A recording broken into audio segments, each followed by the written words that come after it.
In this video series, we'll be covering a number of topics on Excel macros or Visual Basic scripting.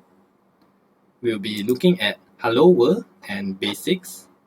Okay, so over here, you can see that we will be covering some topics such as getting and setting values, formulas. We would also be looking at rows and column management. How do we get the number of rows and columns for the entire sheet or for specific rows and specific columns? We'll also be looking at how to programmatically use copy and paste functions, which can include pasting as formulas, pasting as values, or even pasting as formats. We'll also be looking at for loops, which is one of the cornerstones of programming. For loops, which help you loop through iteratively large lists of permutations in variables.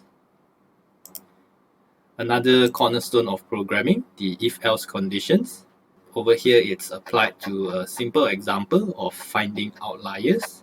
In this video series, we will also be covering a few applications, such as over here, importing data, where you have, for example, sales reports in different files, and you want to import them into a specific workbook to be consolidated. We will also be covering how to send emails automatically from the workbook. And as a final video, we will also be looking at setting up Excel macros to work with SAP and how to programmatically download data based on a set of selections. So in this example, we'll be downloading the FBL3N data for a specific selection of a company code and reporting period. This template can be used with many other SAP functions.